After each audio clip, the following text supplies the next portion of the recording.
Chase Burns, last year's number 2 overall pick, debuts for the Reds with a simple, easy, not tough at all task of starting against the New York Yankees. We've got the results from that and so much more. This is Locked On MLB Game Night. When that final out is made, you know it's time for Locked On MLB Game Night. All the post-game reactions to every game across the league, every single night, with insights only the hosts at Locked On can provide. Prepare to experience game day reactions like never before. Only on Locked On MLB Game Night. Your team every day. Hello, everybody. Thank you for being here for this edition of Locked On MLB Game Night. Every game, every night. I'm one half of Locked On Angels, a.k.a. Locked On Christian Moore. Jon Frisch with me is J.D. Hafron of Locked On Taters. That's right. Because they're just hitting taters there in St. Louis. He is, of course, the host of Locked On Cardinals. Coming up on today's show, a rookie walks it off for the Halos with his second home run of the night, just his third career MLB home run. The Mets send a returning Frankie Montas to the mound against the Braves, and the A's got to Tarik Skubal, kind of. We'll talk about all of that, but first, this episode is brought to you by Monarch Money. Take control of your finances with Monarch Money. Use the code LOCKEDONMLB at monarchmoney.com for 50% off your first year. JD, we're taking it to Cincy, where the Yankees are meeting the Reds for their second game of this 3-game set. The Yankees offense didn't show up at Great American Small Park yesterday, other than an Aaron Judge home run where Elly De La Cruz fell a double short of the cycle. And then Chase Burns, the Reds' number 1 prospect, the 11th top 100 overall prospect per MLB Pipeline, and the number 2 overall pick from last year's draft, makes his debut on the mound versus the Yankees. The Yankees sent Carlos Rodon to the mound for them. In this one, it was a close one, and it was an impressive debut to start for Chase Burns. But we're going to take it over to Jay Berman of the Locked On Yankees postcast. He's going to give us the perspective from the Yankees side of things. Here we go. Losing extras again, this time to the Reds in Cincinnati, 5-4-11. Carlos Rodon deserved better. 6 scoreless, struck out 5, threw just 88 pitches, and then gets yanked. Jonathan Loaisiga follows by giving up 3 runs. In fact, the Reds trailed after 6 tonight. They had not won a game when trailing after 6 before tonight. That changed tonight with their 5-4 win. Ben Rice hit a home run. Anthony Volpe had a 2-run triple, but again, not enough as the bullpen couldn't hold it. Aaron Judge scored on a wild pitch in the top of the 11th. Gavin Lux, the game-winning hit in the bottom of the 11th. Yanks will try to avoid the sweep tomorrow. Max Fried and Brady Singer. It's a night game from Cincy. Yanks lose tonight, however, 5-4-11.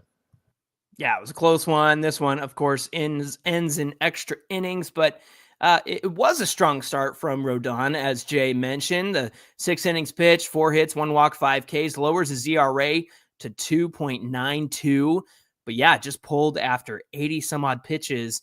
And then you hate to see that the very next guy, Loaisiga, coming out, gives up those 3 runs there. But JD, Chase Burns had a pretty impressive debut, didn't he? Yeah, I mean, it's nothing like staring down, Aaron Judge in the first major league inning that you pitch. But dude was awesome at his first inning. Very powerful. Of course, all of Cincinnati very excited to see this young man take the mound. And he didn't disappoint. Struck out the side in that first inning. He was awesome and had a good night. 5 innings pitched, 6 hits, 3 earned runs. The earned runs are a little because there was a play where their center fielder, TJ Friedel, dove for a ball and came up about 1.5 feet short of actually making the play, right, and scored a couple of runs. So it's not like the Yankees were smacking him around the yard all that much. 8 strikeouts, no walks. Couldn't have gone much better for Chase Burns in this one. It's unfortunate he wasn't a part of the actual decision. Yeah, getting 6 Ks in a row to start your major league career is pretty impressive. Not too shabby considering you're in Great American Ballpark against the Yankees, and also not too shabby considering you started your year in high A and then you did warp speed through the minor league. So great outing for Chase Burns. Of course, the Reds walk away with a victory 5-4 against the Yankees. Let's take it to St. Louis, where your Cardinals met the Cubs for game 2. The Cardinals poured the ketchup on with 4 2-run taters on the Cubs pitching on Monday night. We got a great comment here from Icy Allen, said, going to have to swap out the ketchup for butter, bacon bits, sour cream, and shredded cheddar because those taters are baked and loaded in St. Louis. He couldn't be more right about that, JD. I thought that was fantastic. But the Cards took it 8-2 on Monday night, and would they continue to climb the standings against the first place Cubs? Well, let's hear from Sam of Locked On Cubs to tell us about how this one went down. Batting order doesn't really matter that much, right, Craig? That's a bad take. I'm Sam Olber from the Locked On Cubs podcast, and for the second straight night, the Cubs have a really bad performance in St. Louis, this time falling 8-7. Pete Crow Armstrong forgot how many outs there were, laid down a bad bunt in a really big spot. Jameson Taillon, to be genuinely honest, I'm not sure if he would have gotten through a varsity high school lineup with his performance tonight with his stuff. 2-strike mistake after 2-strike mistake, home run after home run. That's really the headline from this game and will be discussed on tonight's show in a little bit. But I come away with this instantly, my instant reaction. Craig Counsell's stubbornness to keep Dansby Swanson, the worst hitter on the Cubs with runners in scoring position in the 5-hole, is one of the most mind-boggling decisions I've ever seen. Forget just him, any manager make consistently. If Nico Horner's batting 5th, the Cubs win that baseball game tonight. That's a bad take. Cubs are spiraling. Ooh, Sam is spicy. I haven't seen him that spicy. Man, that's what did you guys do to him, JD? Tell us about it. I don't blame him, man. It's been tough because Cubs have been in first for most of the year, and on paper they look like they're supposed to be the better team, and it's just not happening for them. Cardinals hit 3 more home runs on Tuesday. 2 of them were 2-run taters, yum yum, but the eventual game-winning runs actually score. This was the wild part about it because it was a great game all around as far as like entertainment value. But Pete Crow Armstrong, PCA, the god of baseball right now. He's doing almost everything right. Forgets how many outs there were after tracking down a fly ball in center field. Alec Burleson hit it, went to the wall, comes up short. He makes it look easy, right? Because he's so good at center field. And then he just kind of lackadaisical, like turns around and you're like, oh, he forgot how many outs there were. Mason wins on second base. And he just keeps going and ends up scoring. At the time, it makes it an 8-5 game. You're like, that sucks. But then at the end of the game, you're like, that was the game-winning run. That's how it came across the plate. Cardinals also got 2 stellar web gems from Alec Burleson. In the 8th inning, he went tumbling into the netting, into the stands, made a great catch. And then Nolan Arenado makes a barehanded play to end the game, which was outstanding. Mason win 2 for 4 ribbies, 2 runs scored. Nolan Gorman, 3 for 4 with a solo blast. Cardinals shaved the Cubs lead in the NL Central to 2.5 games. Let's go. It is. Putting it all together just at the right time. Before we hit our first break, let's take it to the Mets and the Braves meeting in Queens. The Mets slumping, the Braves soaring. The Mets couldn't get to Spencer Swellenbach on Monday other than a Juan Soto 2-run homer, but they're down a lot of their regulars and have a pretty thin rotation right now. So they did get Frankie Montas back in their rotation to face Spencer Strider. Would the struggles continue for the Mets on Tuesday? Let's take it over to Jake from Locked On Braves for the results. Atlanta Braves hold on once again to take another game from the New York Mets on Tuesday night. Jake Mastriani here from Locked On Braves, and this one was a bit of a thriller as well. It shouldn't have been. It got too close there in the 9th inning. Iglesias makes a big pitch against Francisco Lindor to get the final out as he was the tying run at the plate in the bottom of the 9th inning after the Braves took a 7-3 lead thanks to a 5-run 6th inning, and big hit for Matt Olson in this game. He had the big hit in that 5th inning to give the Braves a lead, added on another 2-out RBI later in the game, and he just continues to come up big for the Atlanta Braves. Not only is he playing Gold Glove defense, but he's getting some big hits right now for this offense that desperately needs them. On a night where Acuna, he did reach twice, but didn't have any hits. Matt Olson right behind him was able to pick him up in this game. The Braves offense, after letting some chances go away early, they take advantage of the Mets bullpen late in this one and win Game 2 of this series, and they'll be looking to win it on Wednesday. We'll talk more about this over on the postcast.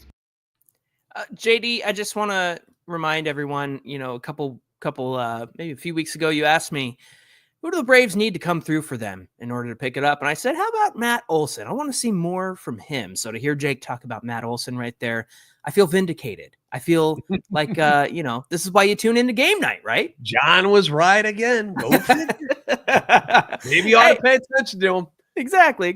Hey, we'll take you around the AL West, where another draft pick from last year makes an impact, walks it off for the Halos. We'll tell you all about it, and we'll get to that coming right up.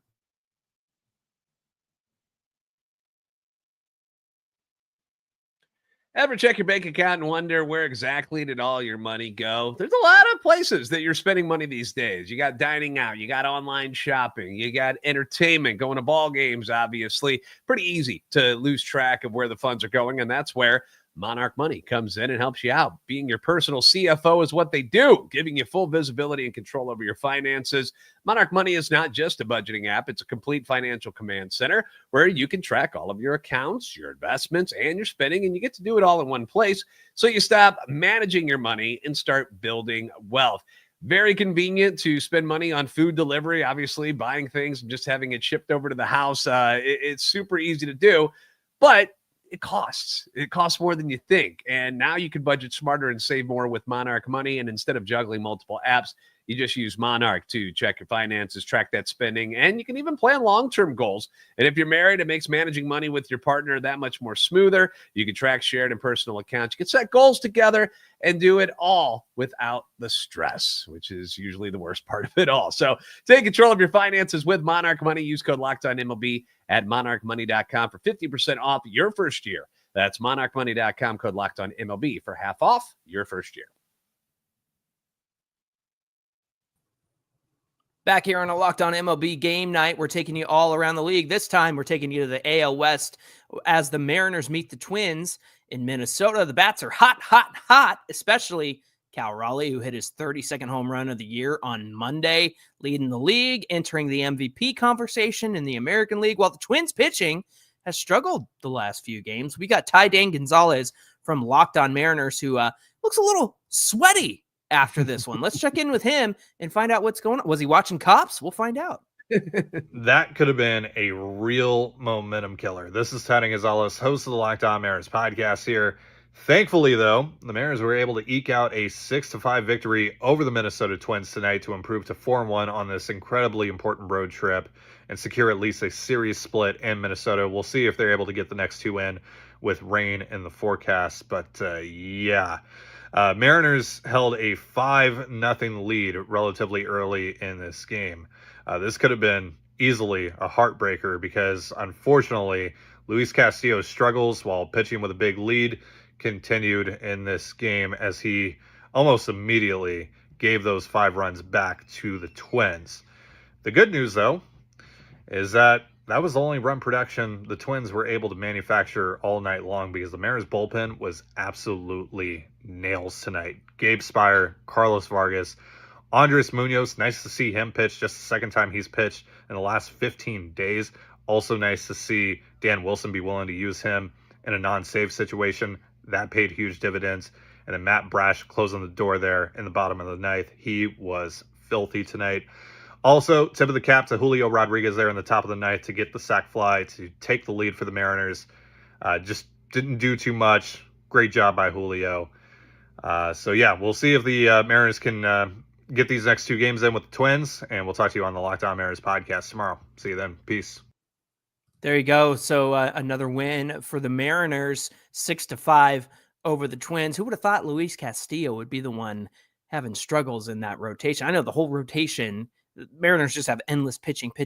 But yeah, Luis Castillo, I guess you got to come up through the Mariners. A tough year for them, though, right? With the injuries and some of the guys not, performing quite up to the levels they thought they were going to be. It hasn't been as easy as they thought. Yeah, and then the bats have certainly picked them up this season. That was the biggest. That Cal Raleigh guy, man, let's get one of those on our teams, dude. That dude is something.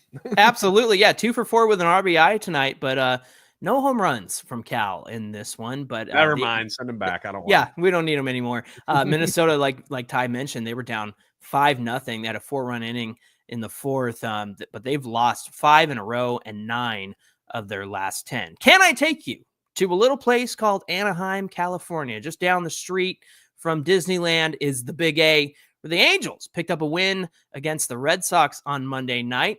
They had the tough task of facing Garrett Crochet on Tuesday. Tyler Anderson went for the Angels. JD, the last place, last ranked, poor, sad, ugly, no good, very bad day of an Angels farm system who apparently doesn't have anybody in it, yields a guy who not only tied the game with a home run, but walked off the Red Sox in extras. That, my friend, was the Angels' number 1 pick from last year, Christian Moore, their number 1 prospect. And they did it in extra innings. And he, again, hit the game-tying home run and the game-winning 2-run home run. Crochet was really good in this one. He had 7 scoreless innings, just 3 hits.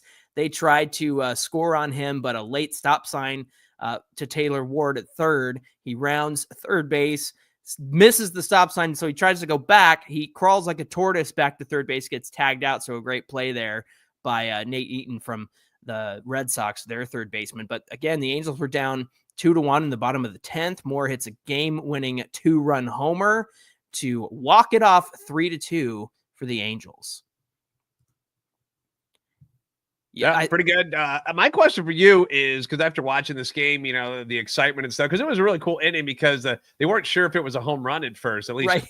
Christian Moore did. So he's at third, he's clapping, he's all excited, like he just got that triple and tied the game. And then the ump's like, hey, you can get up and walk now because that was a home run.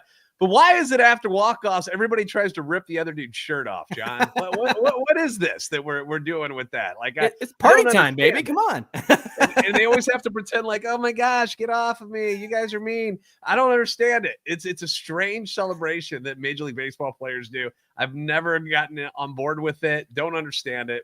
I like the the Gatorade bath that they do while guys are doing the interview after the game, the post game, but I don't know about the stripping of the shirt off the guy. I don't get it. You know what? It's better than jumping on home plate, and because I still have I still have PTSD watching Kendrys Morales break his ankle after a walk off to I think it was a grand slam too. This is like it was too. I remember 2010, 2011.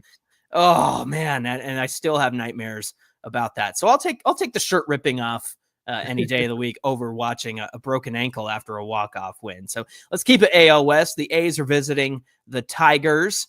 The Vagabond Athletics, they broke ground on the Vegas Stadium on Monday, had a little ceremony to celebrate that, and they face the best team in baseball in the Detroit Tigers. They also face a tough task in Terry Skubal going for Detroit. Could the A's rise to the occasion?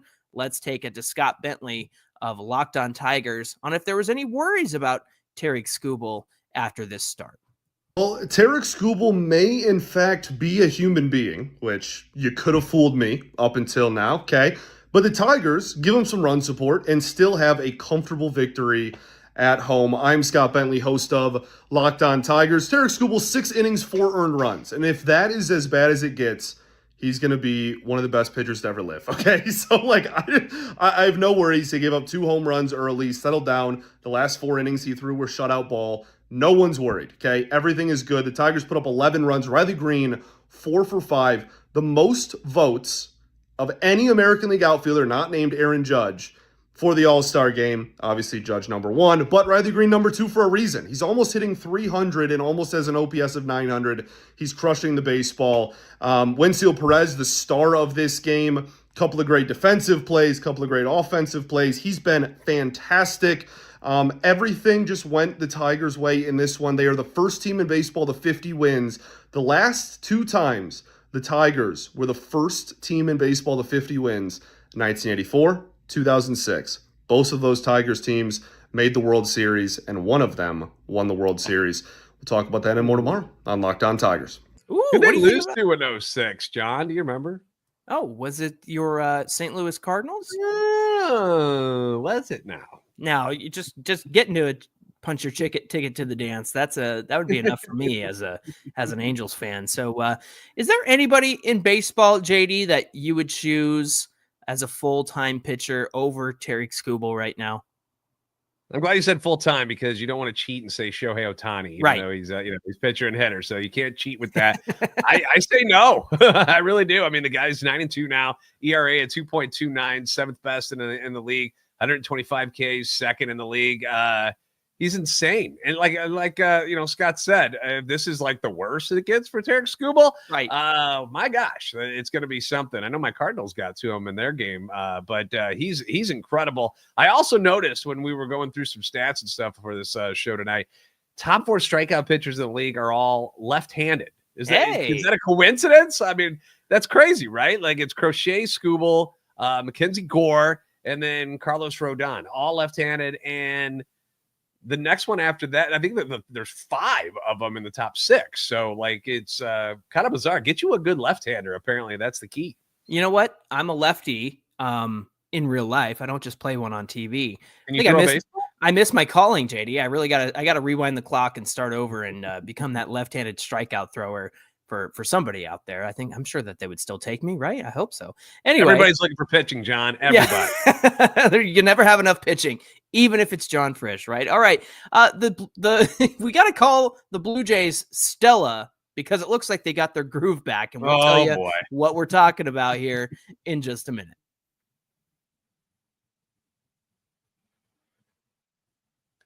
Guys, you probably heard of Viagra or Cialis. Maybe you've even tried them. But if you're looking for something beyond the usual pills, it's time to meet Rugiet. Rugiet Ready is the next-gen prescription treatment designed to amplify arousal in the brain, boost the blood flow, and unlike the usual pills that can take hours, Rugiet's 3-in-1 formula dissolves right there under the tongue, and it kicks in, on average, in 15 minutes. So, boom, you're ready to rock. Effects can last up to 36 hours, so you can stay confident and in control when the moment is right. Maybe traditional options haven't worked for you. 150,000 men have already made the switch. Why not give it a try? You'll love the fact that it's all online. Rugiet connects you with a board-certified doctor, ships your treatment discreetly to your door, so you got no awkward doctor visits to go to. Head to Rugiet.com/LockedOnMLB. Use the code LockedOnMLB to get 15% off today. That's spelled RUGIET.com/LockedOnMLB. Use promo code LockedOnMLB for 15% off. Individual results may vary with prescription treatment. Compounded drugs are permitted to be prescribed under federal law, but are not FDA approved and do not undergo FDA safety, effectiveness, or manufacturing review. Please visit the Rugiet website for full safety information.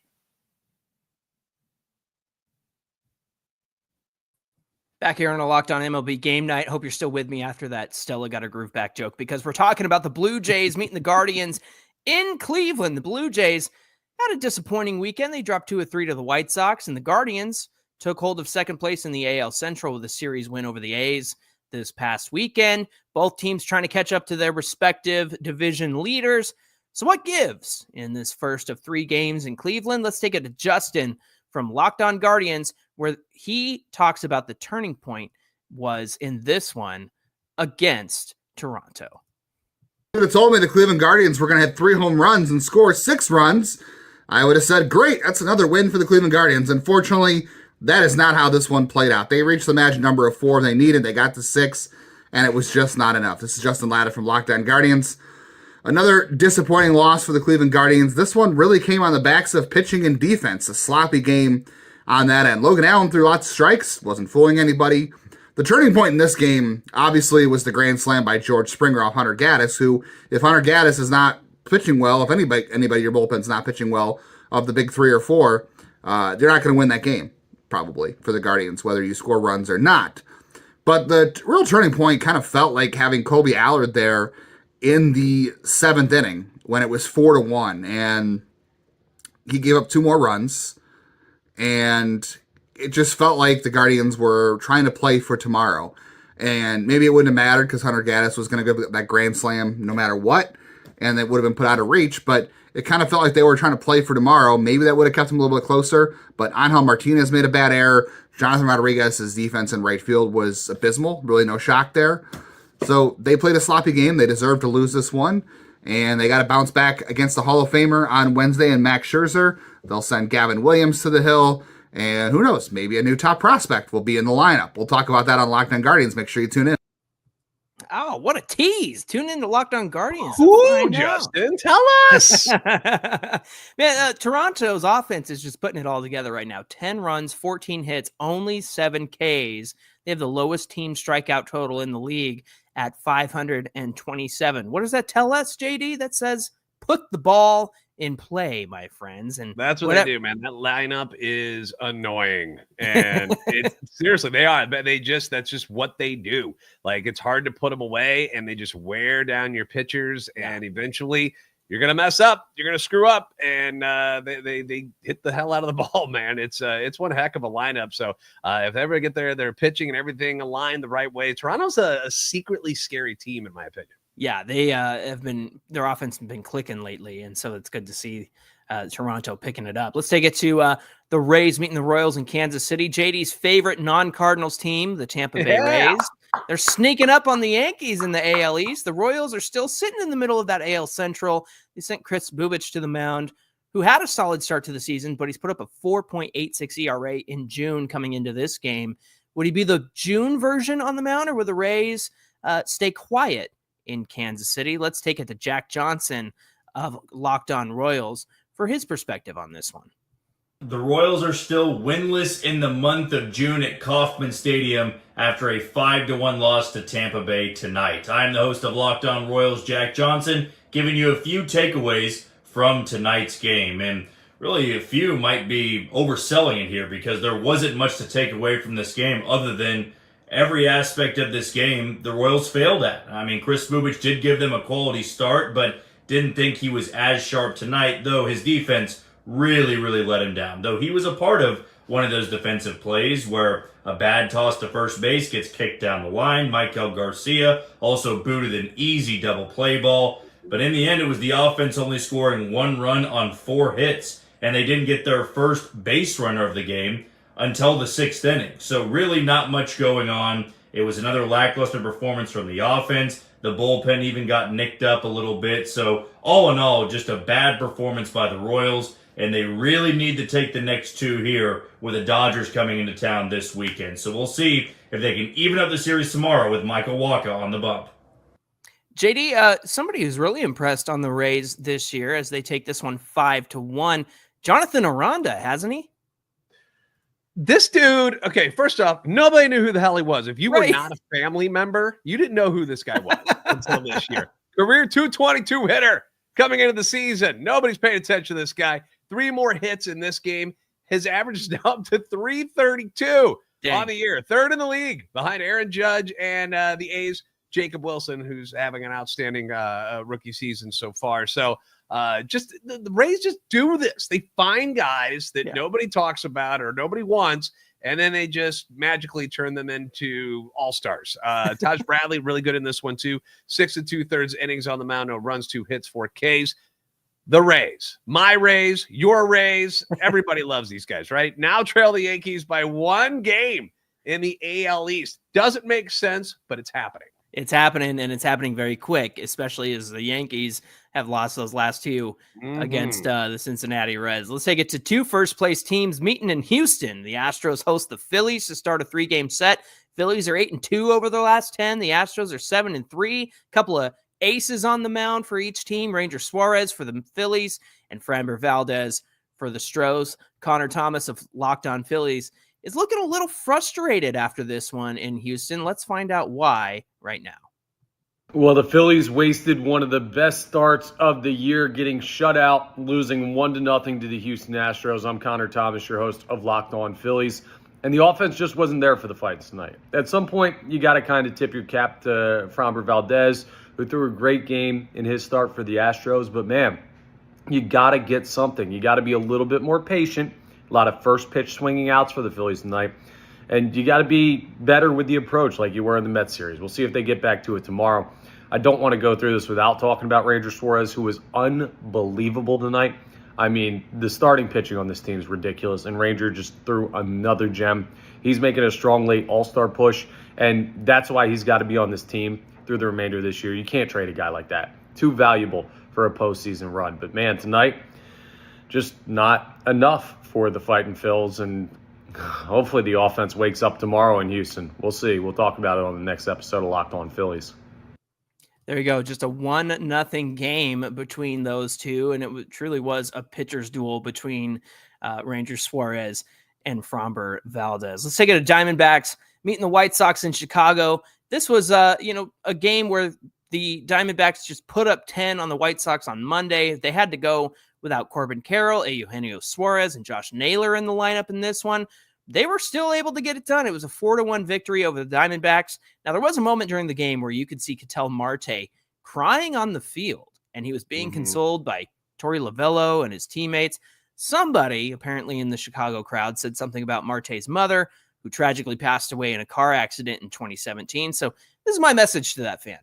Shut up, never come back, stay home, and be a better human being, because that's absolutely ridiculous. So not to take away from the fact that the Diamondbacks were able to win this one 4-1, but just a moment that doesn't need to happen. There's been a lot of stupid trash talk this season. I remember something that Jarren Duran, and now we have this situation. So the fans out there need to be better human beings. Let's take it to the Pirates meeting the Brewers in Milwaukee. They eked out a 5-4 win over the Brewers on Monday night.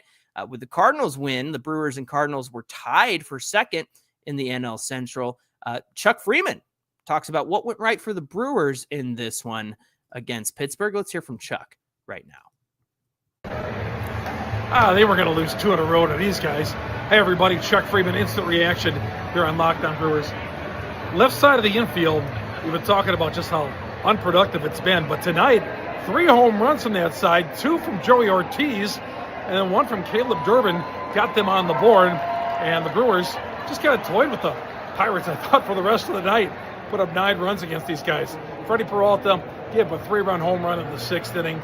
Couldn't get him through 6, but the Brewers bullpen pitched a shutout the rest of the game. And Brewers even up the series to the Pirates, and they gain on the Cubs again, down to 2.5, as the Brewers take advantage of a Cubs loss to the Cardinals. Late night tonight, we'll have it all with you right here on Locked On Brewers. Please subscribe. Yeah, 9-3. You're welcome, Chuck. You're welcome. 9-3 victory for the Brewers. 7 RBIs from the 8 and 9 hitters. He mentioned Caleb Durbin. Milwaukee and St. Louis just 2.5 back of Chicago in the Central. A half game up on the Padres for the 3rd wild card spot in the National League. JD, would you do us the honors of taking us to San Diego, where the Nationals met the Padres for Game 2? Yeah, we know things haven't been going all that well for the Nationals recently. There's talk about, maybe replacing their manager, Davey Martinez. They took the win on Monday versus the Padres. A lot of the Padres draft picks in the Nats lineup from that Juan Soto deal a couple years back.